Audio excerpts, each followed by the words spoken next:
बच्चियां जाती हैं, बच्चे जाते हैं, बुजुर्ग जाते हैं, तो वहां से उतरने के बाद, अमरनाथ पे दर्शन करने के बाद तुम इतने कमजोर क्यों हो जाते हो कि तुमको हेल्पलाइन की जरूरत पड़ती है? और उस देश में जहां तुम खुद 100 करोड़ हो और तुम्हारी आबादी यहां पर 80% है, तुम क्यों इतने कमजोर हो जाते हो जब अपनी आस्था को लेके, सकारात्मक आस्था को लेके तुम इतने बलवान हो?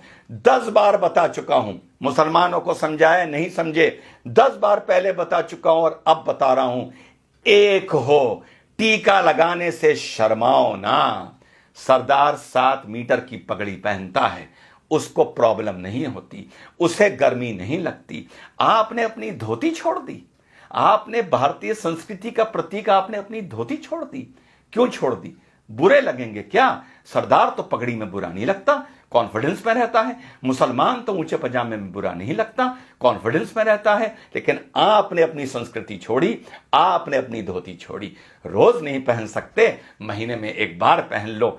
ऑफिस जाओ धोती पहन के, तिलक लगा के, मॉल जाओ, शॉपिंग जाओ, शादी ब्याह पार्टी में जाओ, थिएटर में पिक्चर देखने जाओ, धोती पहन के जाओ और तिलक लगा के जाओ। अगर मैं हिंदू होता, रोज तिलक लगाता। यूं बात अलग है कि तिलक मुझ पर बहुत अच्छा लगता है, लेकिन जब मौका लगता है तब लगवाता हूं, और उसे तब तक नहीं मिटाता जब तक वो रूटीन में धुल ना जाए, क्योंकि मुझे तिलक लगा के गर्व महसूस होता है as an Indian, as a भारतीय। यार, आप तो हिंदू हो, सनातन धर्म को मानने वाले हो, आपके तो धर्म से ये भी चीज जुड़ी हुई है। हम तो चलो संस्कृति के नाम पर कभी कभी लगा लेते हैं, तुमको क्यों शर्म आती है?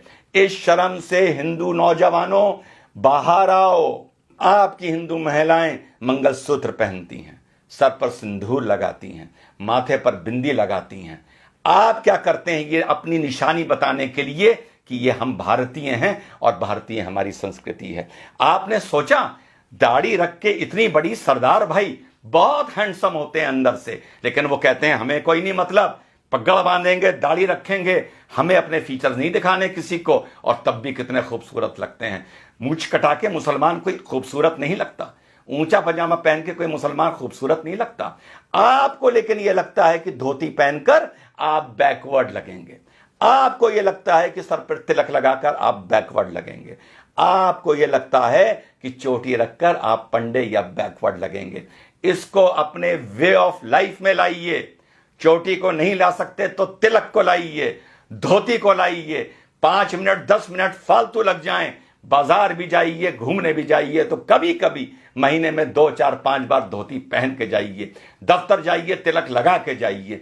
कॉलेज स्कूल जाइए, जॉब पर जाइए, तिलक लगा के जाइए। यही सकारात्मक संस्कृतिवाद है, यही आप लोगों को यूनाइट करेगा। धर्म संसद में जो बोला जाता है, मैं उसका कभी समर्थन टेक्निकली नहीं कर सकता बीइंग एन इंडियन, लेकिन इस चीज के लिए मैं आप लोगों को आगाह कर रहा हूं, सलाह दे रहा हूं कि यूनाइट हो। और धरातल पर यह नहीं कि कभी कभी एकदम से भगवा पहन लिया और साहब रामनवमी का जलूस है, वो देखने से नजर आता है कि कल ही नया भगवा निकाल के लाए हैं, फिर 364 दिन के लिए अंदर रख दिया जाएगा। या कभी कोई थाने वाने में बवाल होगा, कुछ होगा, कोई रैली वैली निकलेगी भाजपा की, तो भगवा पहन लिया जाएगा। इस भगवे को, इस तलक को, इस धोती को, इस कुर्ते को अपने कल्चर में लाइए, अपनी रूटीन में लाइए। आप अगर यूनाइटेड हैं सकारात्मक नजरिए से, तो आपको किसी हेल्पलाइन की जरूरत नहीं पड़ेगी। खुद ताकतवर होइए, खुद यूनाइटेड होइए।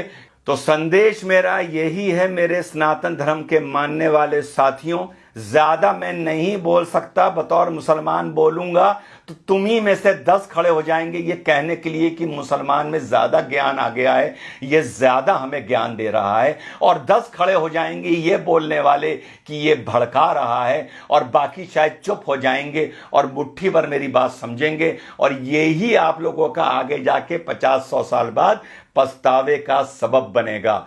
तो आप लोगों को मेरा यही संदेश है, सकारात्मक तरीके से यूनाइट करिए, सकारात्मक तरीके से अपनी संस्कृति को पुनः जीवित और पुनः पैदा करिए। तिलक को अपना वे ऑफ लाइफ बनाइए, बीच बीच में धोती कुर्ता पहनने को भारतीय संस्कृति की वो पोशाक है, उसे अपना वे ऑफ लाइफ बनाइए, मत शर्माइए। सिख नहीं शर्माता, मुसलमान नहीं शर्माता, तो हिंदू क्यों शर्माता है? हिंदू क्यों सोचता है कि मैं धोती कुर्ता पहनूंगा तो मैं बैकवर्ड लगूंगा? मैं धोती में बहुत अच्छा लगता हूं, मैं तिलक में बहुत अच्छा लगता हूं। जब भी जीवन में मौका मिलता है मैं धोती पहनता हूं, कुर्ता पहनता हूं और तिलक लगाता हूं। जैसा मैंने पहले बताया, अगर मैं सनातन धर्म का मानने वाला होता तो 365 दिन में से 365 दिन तिलक लगाता। ये आपको मैं ड्यूटी दे रहा हूं कि कल से अपने माथे पर जहां भी जाएं, काम से जाएं, कहीं जाएं, नौजवान जाए या बुजुर्ग जाए, माथे पे तिलक लगा के जाए। जय हिंद, वंदे मातरम, खुदा हाफिज।